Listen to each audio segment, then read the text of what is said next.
everyone, to Hartford Municipal Airport in beautiful Hartford, Wisconsin. We're just south of the world's largest aviation celebration this weekend, and pilots that have flown from all over the world to Oshkosh are stopping here amongst the Wisconsin corn to compete in National STOL yet again. It's time for Sodbusters. Runway 1836 is 2,231 feet of arguably one of the most beautiful grass strips the circuit will visit this year. Let's meet some of the pilots competing this weekend. CC Pocock.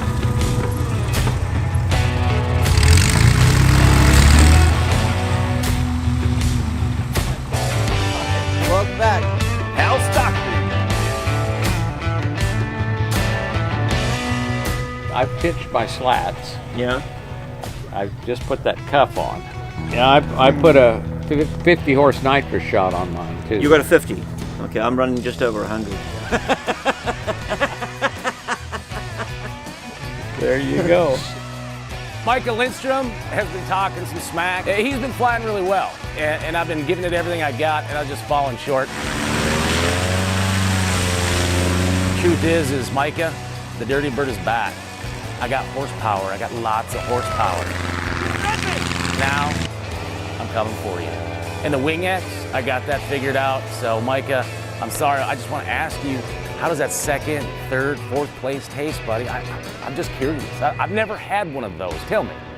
We did a few mods for this competition. We're going to try them out. And 205, we've been putting some hours on it. Put about 5,000 miles on it already this year, flying all over the country.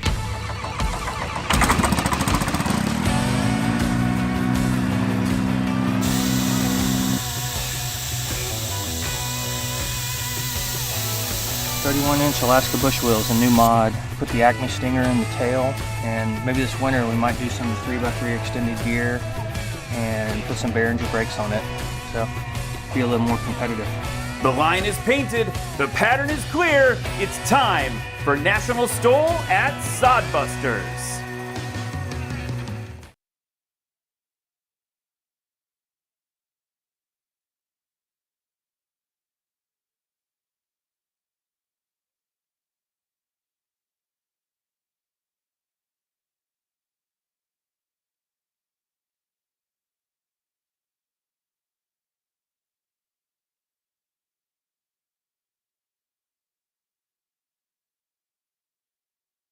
The circuit, beautiful, and just down the road from Oshkosh, Wisconsin. And what a beautiful day for STOL. The energy's building. I'm hoping to see that grass turn into a dusty dust bowl with all these wonderful pilots out here tearing it up. I am so excited to see the likes of Brandon Korn and Colin Kneva, the rock stars of STOL. We've got Micah Lindstrom. We've got all the names. We've got Steve Henry. And my gosh, we've got Full Send himself, Jason Boussat, with his brand new airplane today. I am so excited. A lot of heavy hitters here this weekend. We had practice last night. We had practice last night, and it was pretty great. Conditions still really challenging. We had that a couple weeks ago at Skull STOL up in Isle, Minnesota, and same thing happening last night at practice. Nil wind, longer landing distances. Pilots not super psyched about that. But today, maybe a little bit of a crosswind. Winds have shifted. They're going to be traveling in the opposite direction of yesterday here on 1836 at Hartford. That's Hotel X-Ray Foxtrot. If you're a true AV geek, you want to check that out on your sectional. You can see where we're at. Yeah, absolutely. And the weather today is going to also play a factor, Ryan. It's not just the practice. And it's a good thing the conditions were fairly similar yesterday, because then they're not going to have to relearn everything. A little bit of a light breeze today, not really much going on.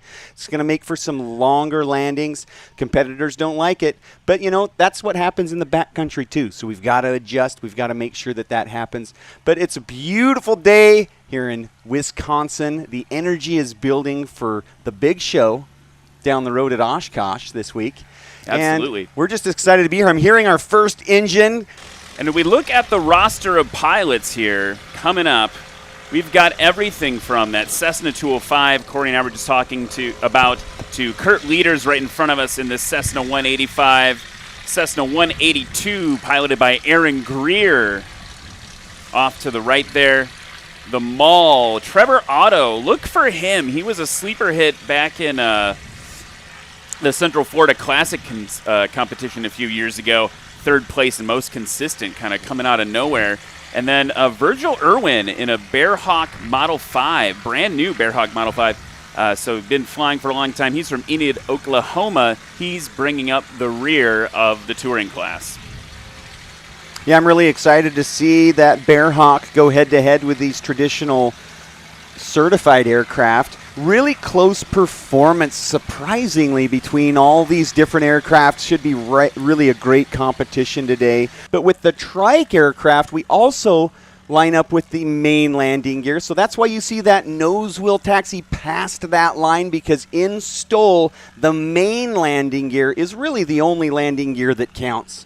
So that's why she's pulled him right up to the line, that main landing gear there, ready to go. And one thing, Corey, that we can talk about for the viewers at home and for the folks in your audience. In the audience, is there anyone who's never been to a STOL competition before? Raise your hand. I've got 1, 2, 3. Okay, we got a handful. Awesome. Let's explain how this works for you. So you see Brandon Corns on the line right there. Like Corey mentioned, the main gear are on the line. And he's going to get released by Lexi, our line judge. See, she's getting ready. She's getting into it. She's got the flag for the landings, which we'll explain in a second. She's going to release him. Here he goes. And our judges. Wow. There we go. That's a heavy airplane taking off short. Very good initial takeoff, but he also then set it down. I'm thinking probably just right past the 200-foot mark. Really good first takeoff. Settled down, maybe rotated just an inch or two too soon. So you saw our judges run up to where Brandon Corn's wheels, those main wheels we've been talking about, left the ground. It's really simple. We measure the distance between the line and where those main wheels leave the ground. And Corey mentioned an important thing. If they settle back down onto the ground, that's the new scoring point. Absolutely, and you'll see these pilots. Now, in the morning here, you're going to see a little bit longer takeoffs. We're still getting used to the conditions. The conditions are going to constantly change. Here's Aaron Greer in his 182. Beautiful takeoff from Aaron Greer. Just about a perfect pull on that rotation, right around the 200-foot mark. He'll be happy with that one. Now here's Trevor Otto in the Mall. Niner Hotel Kilo about to get rowdy. You know, one of the things I like about watching these aircraft in the STOL competitions is I like to think that we're in the wilderness, because this is the proving ground for the backcountry. So let's imagine that we've got a 700-foot-long sandbar, and over there from the left, Brandon Corn is on his final approach, about to nail that sandbar in the backcountry, and you got to get it stopped in time. So let's imagine we've got a 700-foot sandbar. We've got water before the line, so if he lands short, there's a pretty good penalty there. So on the left, here comes Brandon Corn as he makes his approach.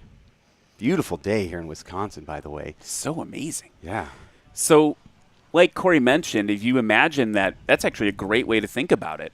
Having water before the line. If the main wheels touch down before this line, it's a scratch, and the run does not count. Assuming you touch down after the line, we measured the distance from the line to where your main wheels stop. We add that score to the takeoff score earlier, and that's your composite score for the round. And then after that, it's like airplane golf. Oh, looks like Brandon greased that in just like he should.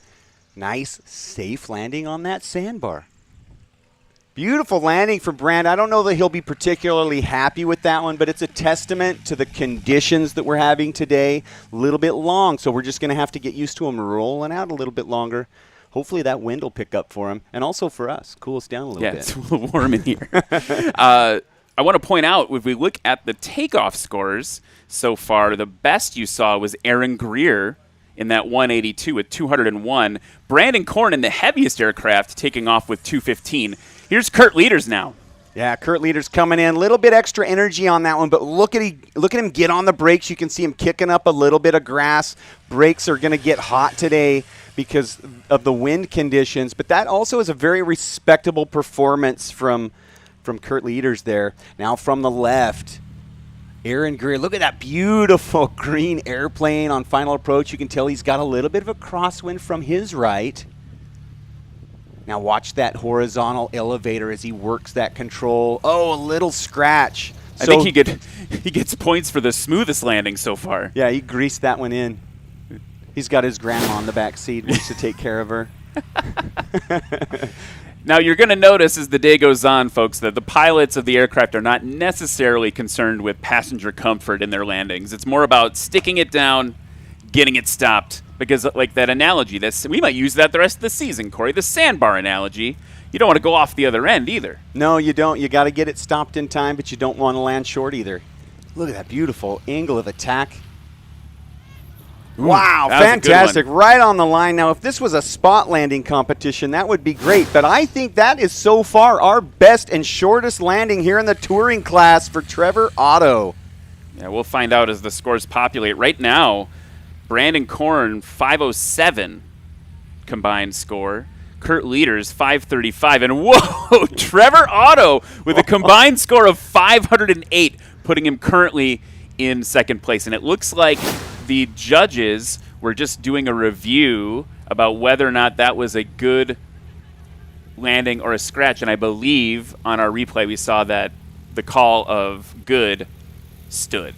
But that's a testament to how close these diverse aircraft are. We've currently got a 1 foot spread between Brandon Korn and Trevor Otto between first and second place. So the competition is already heating up here today. And once again, Brandon Korn up on the line.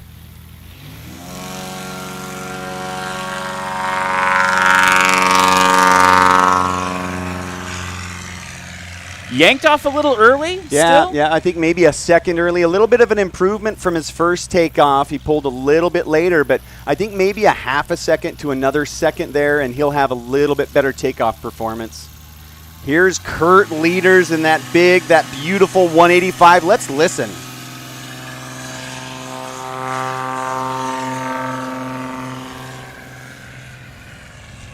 Feels like a similar thing. He had the tail up, pulled back, and the airplane wasn't ready to fly yet. Yeah, you notice the tail wheel did bounce 2 times. You don't want to see that. You do often want to see that tail wheel come into contact with the ground, but 2 bounces is no good. We want to have just the 1 bounce there. So he'll tighten that up, I anticipate. He's one of our more skilled competitors. Aaron Greer putting on a great show with that 182. Fantastic takeoff from Aaron Greer there. And I don't know the last time that our pilot roster has been updated, but it currently says that Aaron Greer has about 220 flight hours. That's like a super small number to be that skilled. I'm hoping I'm guessing the number's a little bit larger now. Here's Trevor Otto in the mall. So bring that tail up. Now watch, let's see how many bounces we get. 1, 2, 3. Oh, we had 4 or 5 bounces on the tail wheel that one. So that just is a little bit of an indicator, a little bit of an early pull there. So we'll watch that clean up as these guys get more used to the conditions. Just peeking into the scores here, Brandon Korn did improve his takeoff score down from 215 to 198, so that is going to hopefully help him depending on how the landing goes.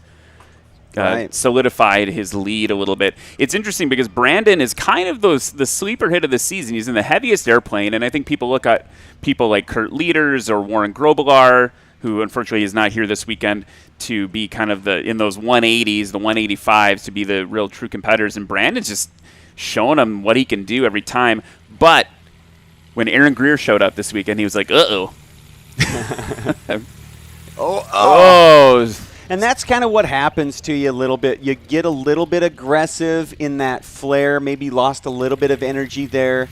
The conditions, we can't blame the conditions on that one because I don't think there's a lot of gusting going on out there right now. It just flat out, it fell out from underneath him.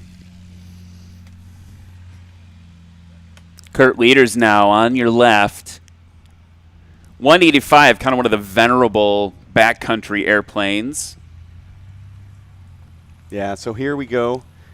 Beautiful. You can see he's kind of crabbing a little bit of a crosswind from his right. Oh, you can tell he was a little high, maybe a little too much energy on that one. So in an effort to make his landing shorter, he kind of let go of the elevator. and it resulted in a scratch. The elevator, for people new to aviation, is the control in the back of the aircraft that controls its pitch. So as air hits that elevator, it'll pitch the aircraft nose up or nose down, depending on how the pilot's inputting in the controls. Oh, beautiful landing from Aaron Greer. That was so close.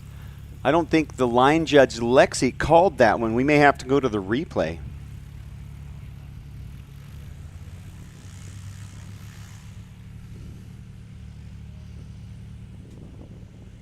So far, 2 DQs this second round, both Brandon Korn and Kurt Leaders.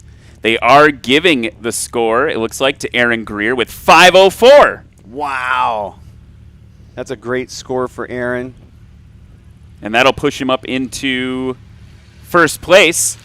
Trevor Otto hanging it out there. Now, I heard him give it a little goose of throttle there to save it from scratching, right? We saw that tail wheel was down. The tail wheel can hit before the line. That's fine per the rules. But the benefit or the downside to saving it is that you have a lot of extra energy now from that goose of throttle. So that's probably what pushed him a little bit further. We'll see what that... Yeah, so 221 was his first landing.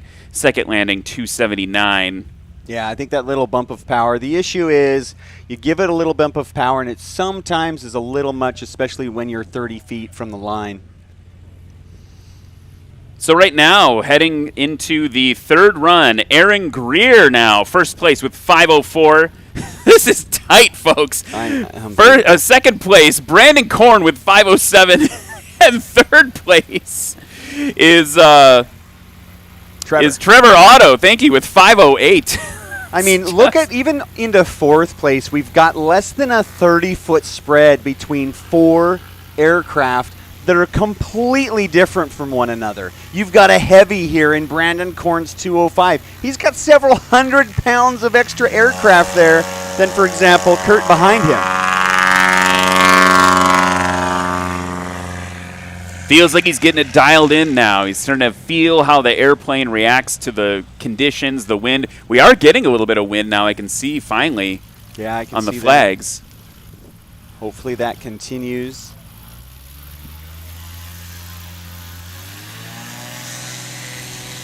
Very consistent Brandon Korn, that last takeoff coming in at 214 feet. Here's Kurt Leaders. Oh, that was a really good takeoff. Maybe a hair too soon, but that was fantastic. I think he might be happy with that one.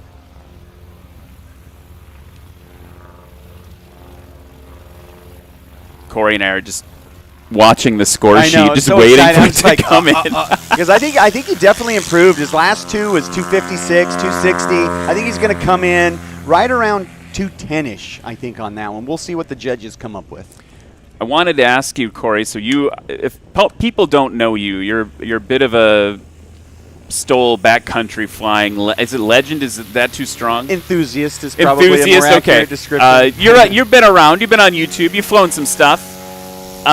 In this class in particular, we talk a lot about. We're going to talk about flaps a lot today. Right. And the flaps for folks who are looking like, if you look at Trevor Otto's plane right now, they're the inboard control surfaces that are drooped down, and what those do is they create extra lift. They also create some extra drag, and some of the aircraft have different ways of applying that. And particularly in these heavies, some of them don't have manual flaps. You have to wait for an electric servo to move them. For instance, my 172 that I fly has that.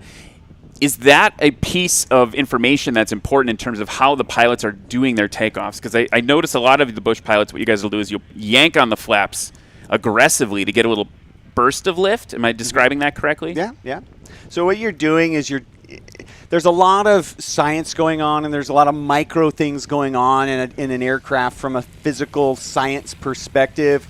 And so what you're seeing is you don't want to start your takeoff roll with those flaps down typically, but some of these aircraft don't have a choice. For example, Brandon Korn, he might have that manual or the automatic servo-controlled flaps. I'm not quite sure. I haven't actually watched him work his flaps too much. But what happens is you've got a lift component, you've got a drag component, but you've also got, when you're slow, a thrust vectoring component that we have actually measured in STOL. So you're getting a little bit extra lift, you're getting some extra drag, you're getting a lot of things going on. And so you got to balance the drag and the lift components. And you notice on their landings especially, they come in with the flaps completely down, and as soon as they touch the ground, for the most part, a lot of these guys are putting them up as quickly as possible. And the reverse is the same for the takeoff. We have some beautiful aircraft taxiing up in front of us that we'll talk about in just a second. We just saw Brandon Korn land 282 for that landing, 241 for Kurt Leaders, so not his best landing either. Waiting for Aaron Greer now. He's good over the line, and he's got that yoke full back. He's got that elevator control we were talking about. You can see it fully up, trying to get some aerodynamic braking, creating some drag with the control surface there. Everything you can do to help stop the airplane. Yeah, that's what you do. You learn the equipment, you learn what you have at your disposal to get the aircraft into these shorter locations when you get into the backcountry. And here comes Trevor Otto in that beautiful Maul M5. Oh, a little bit of a scratch there for him. Yeah, he knew it. You saw him. He kind of like pointed his finger like, yeah, that one wasn't great. Yep. So let's look at the scores now as we wrap up the touring class for this morning. Wow, unbelievable. Yeah, looking at the replay there, that scratch.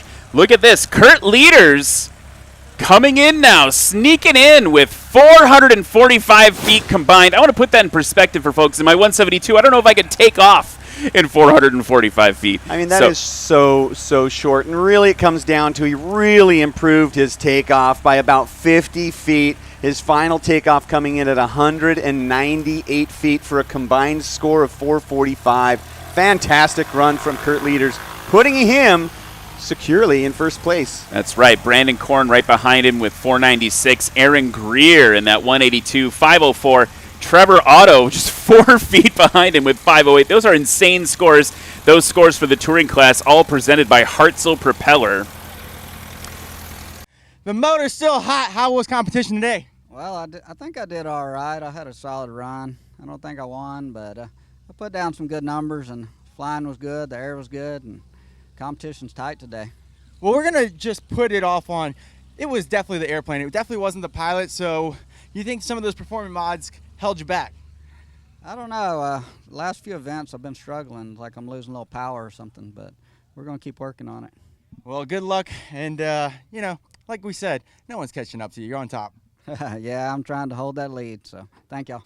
All right, Aaron. Reese?